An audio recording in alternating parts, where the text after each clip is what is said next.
बजरी लीज धारक के खिलाफ बजरी खनन के नाम पर अवैध खनन करने के आरोपों को लेकर आरएलपी लगातार प्रदेश भर के अलग अलग जिलों में हल्ला बोलकर अवैध खनन पर लगाम लगवाने की मांग करती आ रही है। लेकिन आरएलपी के विधायक का कहना है कि टोंक जिले में भी बजरी लीज धारक बेलगाम हैं, नियम कायदों को ताक में रखकर खनन कर रहे हैं। आगामी 18 जुलाई को आरएलपी टोंक में एक बड़ी रैली का आयोजन करने जा रही है। इसको लेकर आरएलपी के प्रदेश अध्यक्ष और विधायक पुखराज गर्ग और नारायण बेनीवाल ने टोंक सर्किट हाउस में प्रेस वार्ता कर प्रदेश सरकार और टोंक जिला प्रशासन और पुलिस पर बजरी लीज धारक से मिली भगत का गंभीर आरोप लगाया है। साथ ही बजरी लीज धारक को नियम कायदे कानूनों के तहत खनन करने की बात कही। साथ ही बेनीवाल ने टोंक विधायक सचिन पायलट की बजरी लीज धारक की मनमानी पर चुप्पी को तोड़ने की बात कही है। क्या कार्यक्रम रहने वाला है आज? कर रहे हैं आप, किस तरीके का कार्यक्रम रहेगा, क्या तैयारियां हैं? देखिए, राष्ट्रीय लोकतांत्रिक पार्टी के सुप्रीमो के निर्देश पे पूरे प्रदेश के अंदर आरएलपी का बजरी माफियाओं के खिलाफ हल्ला बोल का कार्यक्रम चल रहा है। हमने इससे पहले रिया, कोलायत, आपका दोरी मन्ना और जहाँ जहाँ बजरी की अवैध माफिया जो खनन कर रहे हैं उसको लेके हमने भीलवाड़ा के अंदर और सब जगह बड़े कार्यक्रम किए।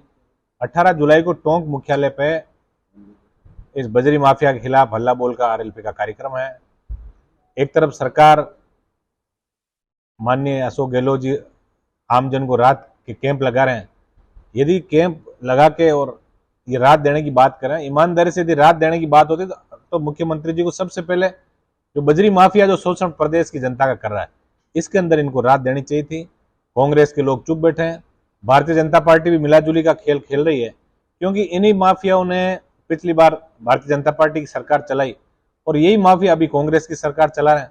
क्योंकि जब सरकार अल्पमत में थी, जब फ्लोर टेस्ट की बात थी, तब गहलोत जी का पूरा मंत्रिमंडल और पूरे जो विधायक थे वो इन माफिया जो है, ये ठेकेदार जो इनकी होटलों में ही ये लोग रुके जैसलमेर के अंदर। तो ये कहीं ना कहीं इनका ऋण उतारने की बात मुझे ऐसा लग रहा है कि ऋण इस माध्यम से उतार रहे हैं और जनता पिस रही है। जनता बजरी को लेकर त्राईमाम कर रही है। किस तरह जैसे यहाँ शंकर जी मीणा की हत्या की बात हो, चाहे सब जगह यदि हम एक आंकड़ा उठा के मीडिया का देखें तो लगातार ये लोग बाहुबल और धनबल के माध्यम से लोगों को प्रताड़ित भी कर रहे हैं, शोषण भी कर रहे हैं। और हम तो ये मांग करेंगे कि ईडी जो है, ईडी की एंट्री बजरी माफियाओं के होनी चाहिए, क्योंकि कम से कम ये लाखों करोड़ का घोटाला है। ये कोई 1-2 हजार करोड़ की नहीं, हम लाखों करोड़ की बात कर रहे हैं। क्योंकि 50 रुपए प्रति टन सरकार ने रॉयल्टी तय कर रखी है और उसके 600-700 रुपए प्रति टन ले रहे हैं। और जहां शर्तों के अनुसार ये कि आप नदी के अंदर से बजरी नहीं भर सकते, ये सिर्फ आप डंपिंग यार्ड जो आपने बना रखा है टीपी पॉइंट, उससे ही आप आम उपभोक्ता को बजरी भरा सकते हो। लेकिन धड़ल्ले से बजरी को खोद रहे हैं। एनजीटी का जो नियम है कि 3 मीटर से ज्यादा नहीं खोदो, लेकिन इन्होंने 20-20 मीटर तक नदी को खोद के और नदियों का जो स्वरूप है वो सारा बिगाड़ दिया। ये लोग माफिया ये चाहते हैं कि ये जो सरकार के जो 4 महीने बचे हैं इसके अंदर पूरी लूट मचा के और जनता को हम त्राईमाम करवा दें और पूरा पैसा बटोर के और सरकारें बनाने का काम करें, ताकि अगली बार जो भी जिसकी भी सरकार बने वो लोग इसके अंदर सेफ रहें। लेकिन राष्ट्रीय लोकतांत्रिक पार्टी किसान और जवान की पार्टी है और आम व्यक्ति के हित को लेके हम लड़ाई लड़ रहे हैं। अभी रात को भी आप लोगों ने देखा होगा कि किस तरह जो कोलायत में हमारा बजरी माफियाओं के खिलाफ हल्ला बोल चल रहा था, उसमें एक एसएचओ ने हमारे वहाँ कई लोगों को, बजरी वालों को परेशान किया। उसको सुबह ही उसको लाइन हाजिर वहाँ की राष्ट्रीय लोकतांत्रिक पार्टी की टीम है जो 2 दिन से धरना देके बैठी थी, अभी समझौते के अंदर उसको लाइन हाजिर किया। ऐसा पुलिस और बजरी माफियाओं का जो गठजोड़ है, ये भी कहीं ना कहीं राजस्थान को कि आम जनता इससे भी त्रस्त है। हमारे प्रयास है शुद्ध, स्वच्छ, सरल, पारदर्शी हमारा ये नारा है। बोतल का चुनाव चिन्ह जो हमारा है, हमारा ये नारा है राष्ट्रीय लोकतांत्रिक पार्टी का कि हम जनता को हम सर्वोपरि मान के, और ये बात तो सारी ये पार्टियां करती है कि जनता जनार्दन है, लेकिन आज जनता के हालात क्या है वो कोई आपसे छुपे नहीं। मैं तो मीडिया के बंधुओं को धन्यवाद देना चाहूंगा कि वास्तव में जो चौथा स्तंभ जो लोकतंत्र का है, आप लोग ईमानदारी से कम राजस्थान की जनता को महसूस तो करा रहे हो कि किस तरह माफिया हावी है प्रदेश के अंदर, किस तरह किसी की जान ली जा रही है, किसी के हाथ पांव तोड़े जा रहे हैं। और इस प्रदेश जो कभी अपराध के अंदर 22वें 23वें पायदान पे था, आज 1 नंबर पायदान पे आ गया। फिर भी अशोक जी कह रहे हैं हमारा राज अच्छा चल रहा है। और भारतीय जनता पार्टी पता नहीं क्यों चुप है। ये मिलाजुली का जो खेल राजस्थान में चल रहा है, राष्ट्रीय लोकतांत्रिक पार्टी इस मिलाजुली के खेल को खत्म करेगी और 18 तारीख को बहुत बड़ी यहाँ रैली जो है वो आयोजित होगी। आरएलपी का जो बजरी माफिया खिलाफ हल्ला बोल है और हम पूरे प्रदेश के अंदर ये मैसेज देंगे कि माफियाओं की गुंडागर्दी हम नहीं चलने देंगे। आम आवाम की जो सरकार है, आम आवाम की भागीदारी सरकार के अंदर हो, उनको हक मिले, उनको उनके अधिकार मिले। और माननीय मुख्यमंत्री जी से भी मैं मीडिया के बंधुओं के आपके माध्यम से अपील करूंगा कि यदि ईमानदारी से राहत देना चाहते हैं तो सबसे पहले सबसे बड़ी राहत यदि आप देना चाहते हो तो बजरी के अंदर दीजिए। हमारे इलाके की यदि बात करें तो 7-8 हजार में जो ट्रक आ रहा था, आज 50 हजार के अंदर बजरी का ट्रक आ रहा है। आप प्रधानमंत्री आवास की यदि हम बात करें उसमें 1.25 लाख रुपए सारा ही मिलता है और वो सारा का सारा पैसा ही बजरी में चला जा रहा है। तो फिर आम व्यक्ति के बारे में कौन सोचेगा? इन सब बातों को लेके इस व्यवस्था परिवर्तन के नारे के साथ किसान के बेटे हनुमान बेनीवाल ने जो ओंकार भरी राजस्थान के अंदर व्यवस्था परिवर्तन की, निश्चित रूप से जिस तरह से जनता का आशीर्वाद मिल रहा है हम लोग उसके अंदर सफल भी होंगे।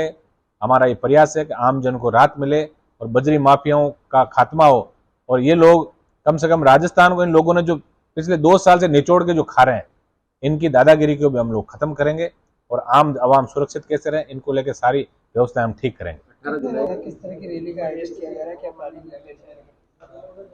देखिए, हमारे जो सुप्रीमो है उन्होंने प्रदेश के अंदर 8 रैलियों का आह्वान किया था, उसमें से 7 रैली हो गई है और उसमें जनता का जबरदस्त सहयोग मिला और जहाँ जहाँ भी बजरी माफिया का जो आतंक था उनके विरोध में कार्रवाई हुई, इनके विरोध में FIR हुई और रिया और भीलवाड़ा के अंदर तो माइनिंग ने इस माफिया के विरोध में FIR कर दी, अवैध खनन के विरोध में।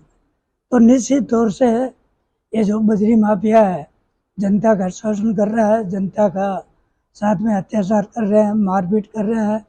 आपके यहाँ कुछ दिनों पहले शंकर मीणा की जो जघन्य हत्या हुई उसमें मैं भी वहाँ आया था, हमारे सुप्रीमो के आदेशानुसार। फिर बेनीवाल साहब बता रहे थे, प्रशासन से बात हुई थी, लेकिन अभी भी जो बजरी माफिया है वो अपनी हरकतों से बाज नहीं आ रहा है। इसलिए 18 तारीख को यहाँ बड़े स्तर पर रैली की जाएगी और रैली के लिए कल से नारायण जी बेनीवाल साहब यहाँ राउंड करके गए, आज हम दोनों आए हैं। हम एरिया में घूमेंगे, लोगों से संपर्क करेंगे और निश्चित तौर से बड़ी रैली होगी। हनुमान जी बेनीवाल साहब का जो ट्वीट आता है वो ट्वीट ही अपने आप में तैयारी है।